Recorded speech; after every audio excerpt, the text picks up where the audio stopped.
Kodel Amerikos kariuomenė tiek brangiai kainuoja? Base, every military has defensive capabilities. At base, every military has defensive capabilities. They're able to protect their homeland from foreign threats.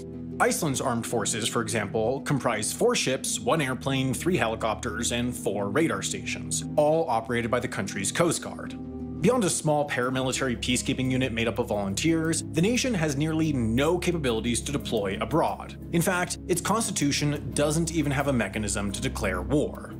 Some militaries build on their defensive capabilities with limited expeditionary posturing, ability to wage a small-scale operation abroad. This requires an expensive mix of training, equipment, and planning. Whereas domestic capabilities can be permanent and stationary, all expeditionary capabilities inherently must be designed to be temporary and mobile. This spans from the ability to fire a missile to the ability to cook up breakfast, which raises cost and complexity dramatically. For this reason, large-scale expeditionary capabilities are largely confined to the largest, best-funded militaries like those of France, Mexico, or Canada. But then there's the US military.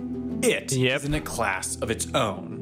Whereas most nations can defend at home and some can deploy abroad, the US military has a rather singular strategic posture. They have essentially turned the entire world into home turf. Their goal is complete. It's the ability to fight any sort of fight in any location at any moment. To an American, that might sound like the inherent function of a military, but it's a uniquely US approach. Most militaries are merely designed to respond to relevant regional threats and can scale up to wage a war abroad if necessary. To be able to fulfill this all-encompassing mission, the US military has a degree of flexibility and globality unmatched by any other, which incurs a near endless array of exceptional costs for the force.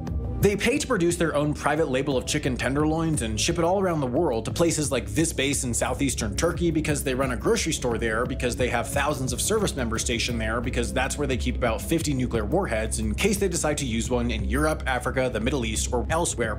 They pay for professional sports teams to incorporate patriotic ceremonies honoring past and present service members into their games in order to help boost recruiting to the... Čia beje, vardina tos dalykus, čia yra 9% tų dalykų, kur dėl ko Amerikos nekenčia visi tie lėkstučiai ir panašiai ir panašiai.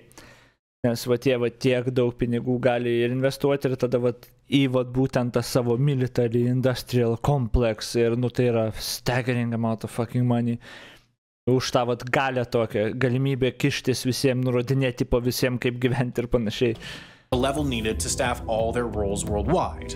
They pay to develop an occasionally viral bipedal humanoid robot because they believe that in the future they can gain a competitive advantage against other forces by having these robots integrate into their ranks and fulfill the most dull, dirty, and dangerous tasks. These costs grow and grow atop each other, then span all around the world. From a spatial and logistical standpoint, covering the globe is nothing less than a monumentally challenging and expensive task. Then there's the temporal component. Making sure that the right soldiers with the right weapons and technology are in the right locations requires a predictive approach and proactive planning. And predicting what future warfare looks like, then preparing for it, is also an extremely expensive endeavor. Take, for example, the USS Freedom, a first-of-its-kind littoral combat ship commissioned in 2008. At just under 400 feet or 120 meters long, what this ship lacks in size, it more than makes up for in design complexity and state-of-the-art technology. This ship represents 2 entire decades of planning and predicting, researching and developing, contracting and commissioning. A nearly inconceivable dedication of time and resources, but one that begins to make sense when considering the expectations. When conceived of in the 1990s, the littoral combat ship was meant to lead the American Navy for the next half-century. With the Cold War coming to a close, the US Navy had found itself over-indexed in warships designed to patrol and battle on the high seas. Suddenly, without a comparable rival, the US was the world's single naval superpower, and its fleet needed to reflect this new order.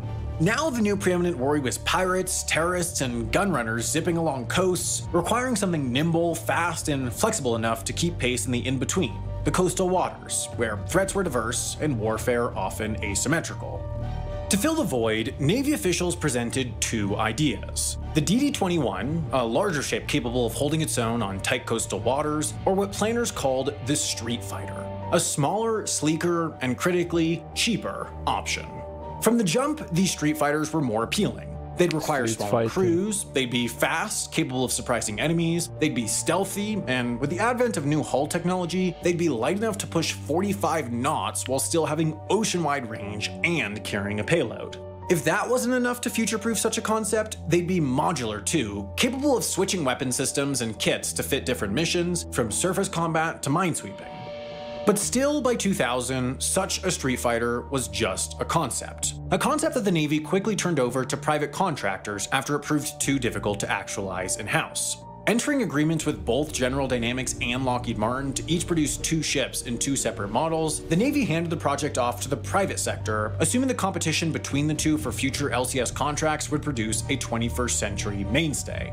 While the daunting scope had begun to add to the price tag, the Navy hoped these ships could come in relatively cheap by shipbuilding standards, somewhere between $150 to $225 million per unit. By 2009, the US had 2 ships, one from each contractor, but not 4, as budget overrun on both models was so extreme that the Navy canceled the contracts for the second of each. What was supposed to be in the 200 millions at most had ballooned to about double the price. The issue was, however, the LCS remained a critical cog in the planned New Age Navy fleet, and they needed to buy a lot more than 2.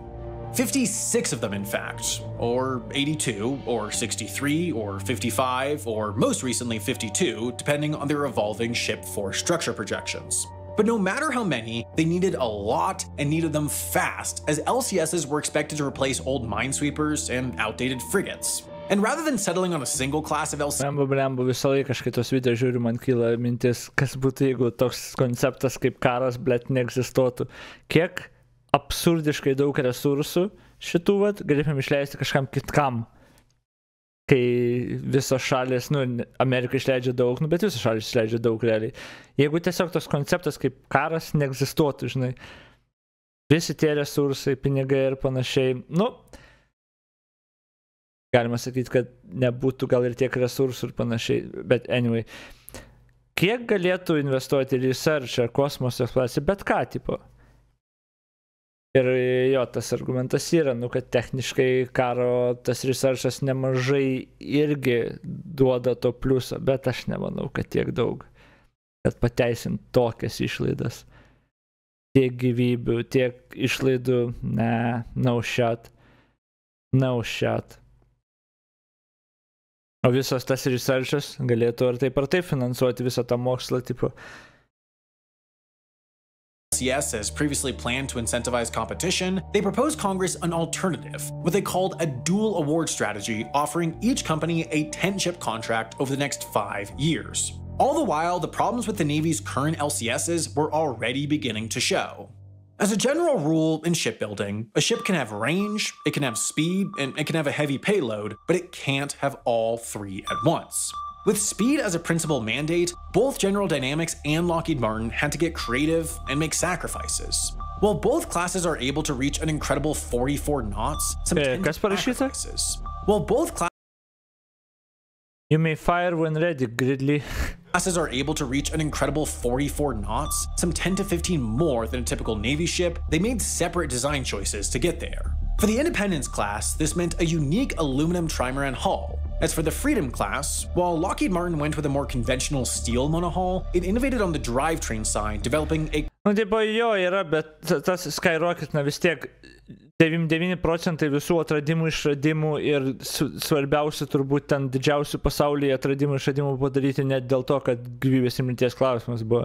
Einšteinų ten nieks nekabėjo, gyvybės ir mirties negrasino, žinai, o jis reliatyvumo viską, tą teoriją parašė, formulę garsiausią planetą. Tipo, ten, jo, kol tas yra pakilimas, sure, bet kainos santykis atžvilgiu, ir didžiausi tie visi ateina ne dėl to, kad karas yra, kur stato ten akceleratorius visokius ar panašiai, kur fotkina ten kosmos ir paskui visokios spektrogramas atranda, whatever. Čia nesusijęs su karu, tiesiog mokslas ar taip, tiesiog. Va dabar, jeigu mes atrastumėm pinigų, kad finansuoti labai daug dalykų, kur, nori tirti mokslininkai, bet negauna pajamų. Nes tiesiog, neapsimoka dar kažkas, o tiesiog toks kaip karas neegzistuotų kaip konceptas. Ir tuos lėšas finansuojam jų researchą. Tas researchas į belenką gali nuvesti, kur mes net negalim įsivaizduoti, tipo. a complicated combining gear that connected the ship's diesel engines with its gas turbines. Both designs were innovative, but both had problems. Aluminum hulls, it turns out, are brittle, and at speeds of higher than just 15 knots or on rough seas, they may well crack. As for the combining gear, well, they were hard to keep running, as the components were buried so deep in the ship that maintenance staff could hardly reach them, and when they broke down, as they did early and often, they were so complicated that Navy personnel had to wait around for Lockheed engineers to diagnose the problem and come up with a solution. Then there was the issue of survivability. Built as a combat ship, the LCS was intended to reach Level 1 survivability, the ability to continue operations after an underwater explosive attack. In 2010, the same year it pushed for the congressional green light for 20 more of these ships, the Navy conceded that the ships already produced hadn't reached Level 1 survivability. And still, it got worse. In the rush to get these ships on the water, no time was taken to ensure that all the ship modules actually worked. When they did get to testing the modules, it turned out they didn't.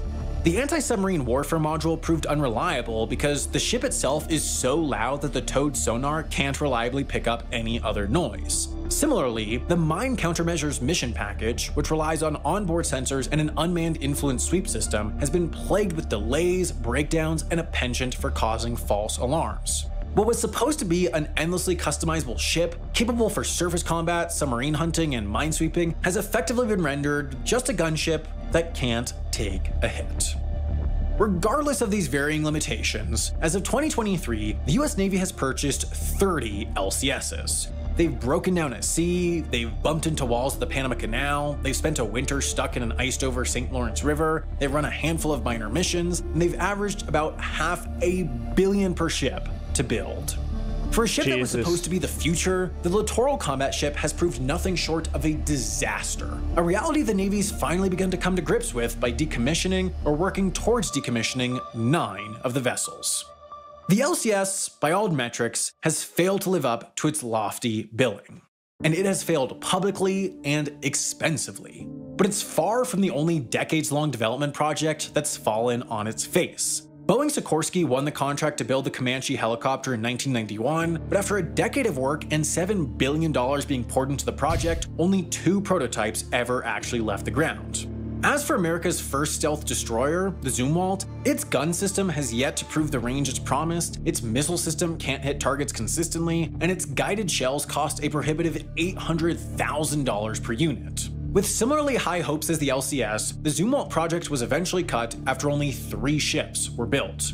Then, most famously, the F-35, the Joint Strike Fighter, adaptable, future-forward, state-of-the-art, has seen one technical glitch and one busted budget after the next for 2 whole decades, its cost ballooning to 89% over what was initially predicted. And the list goes on with countless other smaller, multi-billion-dollar projects. To a certain extent, such mistakes and miscalculations make sense when working to invent the future of warfare. Expensive swings and misses are part of the development process. But it wasn't always this way, and increasingly, it seems the swings have gotten bigger and the misses more frequent. When the Department of Defense wants a ship or a plane or a weapon system built, there's a select group of 5 companies it typically turns to: Lockheed Martin, Raytheon, Northrop Grumman, Boeing, and General Dynamics. Excluding Boeing, all these companies earn the majority of their revenue from US or allied military contracts, which only happen with the approval of the US. But even excluding Lockheed Martin skamba kaip, nežinau, kaip iš Iron Man filmo kokia evil technologijų kompanija. Military contracts, which only happen with the approval of the US. But even excluding foreign defense revenue, 71% of Lockheed Martin revenue, for example, comes from the US government. That translates to $47.5 billion a year. Put another way, Lockheed Martin is given more by the US government each year than NASA. Mes, tipo, bent dalį tų pinigų, įsivaizduokit, kad 7 milijardai netgi metus skirti. Covidas buvo ir skiria dahuja pinigų iš karto. Belenkai paimprūvino technologiją, iki absurdo paimprūvino technologiją, kur dabar ten jau kalba ir pradėjo kitus tyrimus daryti, galbūt ten ir vėžius tam tikrus su ta technologija gydys ir panašiai. Kiek yra researcho daug, kur tiesiog niekam neapsimoka, niekas, nėra finansavimo tiesiog.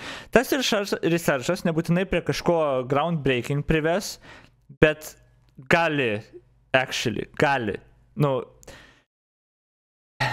tos žinios gautos, netgi atrodo nereikšmingos researchuose, labai greitai tą progresą judina vieną dieną link kažko kitko.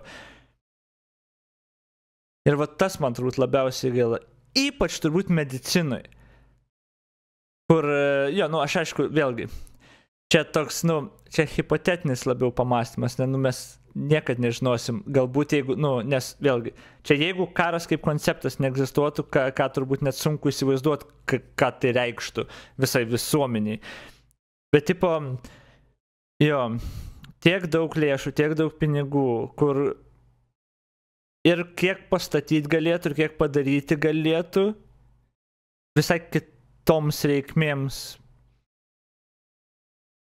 Kuri industrija iš tikrųjų labiausiai būtų naudinga visuomeniai, jeigu galėtum jai atskirti, nežinau, karybos industrijos biudžetą. Kuriai kitai, jeigu industrijai, čia vėlgi planetoj, visatoj, kur karas kaip konceptas neegzistuoja.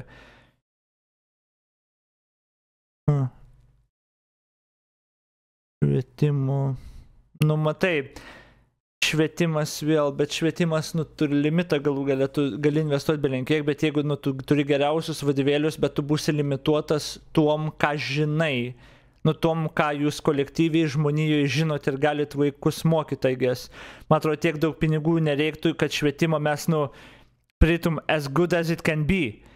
Ir mes tada, tarkim, kai jau žmonės jauni pasivytų su tuo nuostabiu švietimu, tu negali daugiau išmokyti, jie tada turi naujus dalykus kurti ir tada jau bottleneckas atsiranda, kad mes actually turim naujų dalykų daryti, bet aš galvoju, ar yra koks sektorius, kur visą tą biudžetą tipo panaudoti visą laiką galėtų ir būtų didžiausia nauda visuomeniai, žmonijai, tarkim.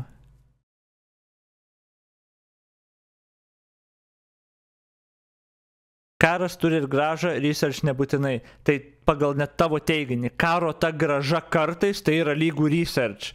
Tai jeigu karo nebūtų, tada research tiesiog daugiau galėtumėm skirti, šituo scenarijum. Ir tada kai kuris research neturi rezultato ypatingai gero, bet tada mes daugiau jo galėtumėm skleisti. Ir visų pirma, karas neužmuštų belenkiek protų, kurie galbūt sekantis Einšteinai būtų, bet čia net ne circular logic ir circular ir atbulinė kažkokia. Karas turi gražą research nebūtinai. Bet vienintelė ta tavo karo nauda yra būtent tada research, kurį iš to gauni, kaip pats sakyti. NASA, a major government agency. In fact, if the defense contractor was a government agency, it'd be the 24th largest. It gets more money from the US government than the majority of government agencies. But unlike agencies, thanks to this business, Lockheed Martin profits nearly $1 billion a month. But war wasn't always such a profitable venture. Technology was what brought the private sector to battle. Whereas in centuries past, militaries were primarily defined by human might, the advent of airplanes marked perhaps the biggest instance yet of a non-military technology that could be used to gain a militaristic advantage. During and after World War I, a number of fledgling aerospace companies gained modest contracts with the US military, contributing to annual overall production counts in the dozens or hundreds. But then came World War II. Suddenly, the US and its allies needed as many planes as they could get, and with that, the US government started awarding colossal contracts to anyone who could build an aircraft. Lockheed, Goodyear, McDonnell, Douglas, Boeing, Hughes, Grumman, Vought, Convair, and more. While all these companies had existed in some form prior, the war was, for all intents and purposes, what established them. McDonnell, for example, went from 15 employees to 5,000. Tai atneš tada gražą netgi pats parašiai, bet čia ne apie tą aš kalbėjau, okei, tu nesupratai pointo visiškai. I'm done, neturiu laiko šiandien. During it, the country's manufacturers produced a massive 300,000. But then the war ended, and this was bad for business.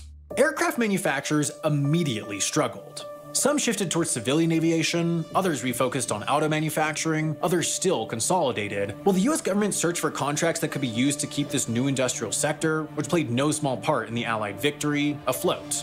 Rather quickly, though, a new conflict emerged: the Cold War. In its early days, rumors arose that the Soviet Union had produced an inconceivable quantity of long-range bombers. As the world had now entered the nuclear age, this massively concerned American media, the public, and ultimately Congress. It was believed that their newfound enemy could straight up eradicate the US. In response, Eisenhower ordered an immediate ramp-up of American bomber production and agreed to a Lockheed proposal to develop the U-2 high-altitude surveillance aircraft. It would fly over the Soviet Union undetected, at least theoretically, and get a definitive answer to just how formidable their bomber fleet had become. The answer was not much. It was a mere fraction of what had been speculated, but Lockheed and other manufacturers had already cashed their checks, so the answer meant little to them. A near-identical story emerged just a few years later with missiles. The Soviets had launched Sputnik, and the Democrats of the era used the event to propagate a narrative that Eisenhower and his Republican Party were falling behind Soviet technological development. John F. Kennedy, in the run-up to the 1960 presidential election, latched on to inflated estimates of Soviet missile capabilities leaked from the Air Force and started to make the perceived imbalance a central part of his campaign. He argued that his political foes were ignoring this threat, and the American public believed him. Even after he received definitive evidence to refute this fact, he continued the rhetoric. It was just so useful politically, which contributed to an acceleration of US missile development. This was a much-needed windfall for US aerospace companies given the waning need for high-volume aircraft development. It was this very incident, in fact, that precipitated the first use of the phrase military-industrial complex in Eisenhower's farewell address, where he warned of the phenomenon's danger. The subsequent escalation of the Cold War kept the defense industry alive and kicked off an era of growth as US military spending started to consistently increase, but then the wall came down. With no more Cold War, the DoD warned contractors of massive cutbacks in spending. This kicked off a feeding frenzy of consolidation and acquisition as the industry prepared to weather what they believed would be the first sustained period of peace in their existence. Defense spending did decrease, but only slightly and only for a moment. 9/11 and the ensuing wars quickly returned the US to the historical trend of near perpetual spending build, and today, with these wars largely wrapped up, the new most popular justification for military spending is growing Chinese military might. Now, many of these supposed threats may be legitimate, but it's tough to know with confidence because the defense industry, its lobbyists, and politicians are incredibly effective at shaping public discourse. In fact, the vast majority of the top think tanks are funded, at least in part, by defense contractors. These same think tanks are what are used by politicians and the media as supposedly expert justification for funding to counter new emerging threats. Ignoring for the moment the more unknowable question of whether warmongering for the sake of defense industry profits is effective in practice, it's undeniable that the incentive structures are certainly there. But perhaps the best evidence for this phenomenon's influence is the fact that, inflation adjusted, today's military spending is approaching World War II levels despite no active US involvement in any major conflicts. Of course, one can still debate whether this level of spending is justified by the present geopolitical landscape, but what's undeniable is that taxpayers are... No active involvement, bet tai čia ir gali būti esmė, kad jo dabar amerikiečiai pakeitė gal biškai strategiją, kur jeigu anksčiau ten actively involvinosi, dabar labiau tiesiog siunčia įrangą, kas, kainuoja gaminti tą visą, industriją varo į priekį. Tai kad jo išleidai daugiau ir tu aktyviai, tai yra savo žmonių nesiunti, bet tu dalyvauji tuose, konfliktuose, tipo vis tiek, tai čia tai nežinau, ką reiškia tas, ką nori pasakyti active involvement, bet jo, tu, įsivėlęs esi ir tą per paramą labiau, kas turbūt daug geriau visiems tiem Lockheed Martinam, kur tiesiog tu gali gaminti visą įrangą, inovuoti viską ir paskui ją duoti kitiem, kad kiti kariautų, o tiesiog biznį darai iš to, užsidirbi pinigus. Getting less and less for their money. There was a time when defense spending had undeniably massive downstream effects. The US military was a major financial force behind the development of world-changing innovations like nuclear technology, GPS, and the internet. In fact, in the 1960s, a full third of the entire world's research and development funding came from US defense-related spending. But today, that share has shrunk to a mere 3%, and what was once perhaps the most innovative force in the world has become downright bad at it. The US auto industry, for example, has quickened its pace of development. It now gets a car to market faster. The US commercial aircraft industry has trended slightly slower, yet in the realm of military aircraft, something dramatic has occurred. What used to take 3 or 5 or 7 years now stretches into decades. A key part of the problem is that the government has taken the inefficiencies of the public sector and pushed them into the private sector where they can be profited upon. When developing a new generation of aircraft or ship or anything, the DoD sets strict parameters. That flips traditional incentive structures. Most industries see the private sector innovate in order to create new products that their customers will want.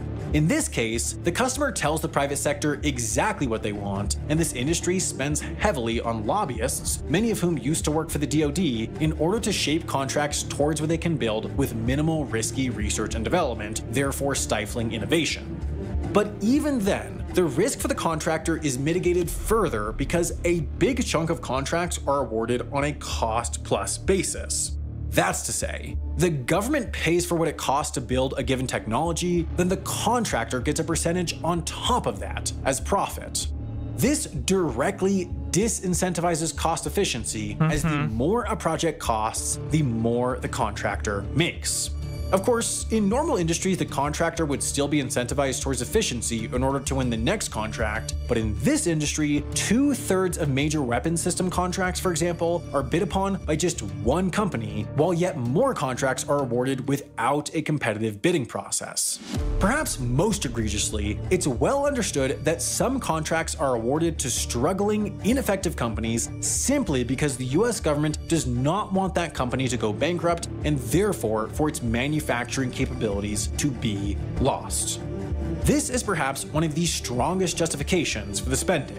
The US military cannot afford for Lockheed or Boeing or Raytheon or the other contractors to go bankrupt because they are the only companies in the world capable of producing the technologies that bestow the fighting force with such a technological advantage.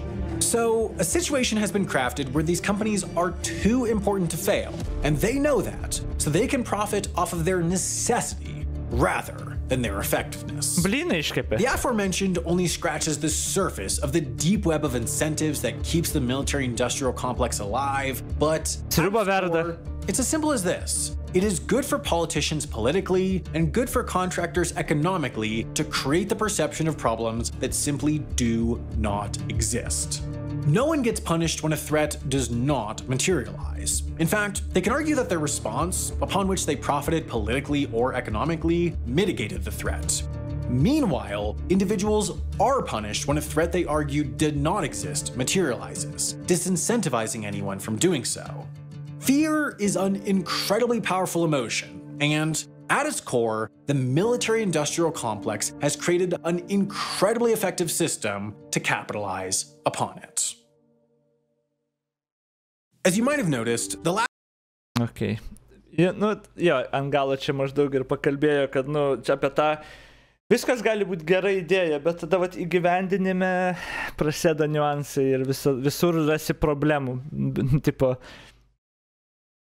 jo, gal ir neblogos sistemos ir vietoj buvo dėl tinkamų priežasčių sukurtos, bet tada biški duodi laiko tam ir protingi žmonės randa būdų kaip eksploitinti tą sistemą arba biški pakoreguoti, kad galėtų užsidirbti vietas. Čia tai reiškia, kad visa ta sistema bloga ir ar nereikalinga ar kažką, tiesiog reiškia, kai nėra tobula, bet ne. Rai viskas, dan šiandien. Koks vakaras ilgas, kaip širdį man kelia.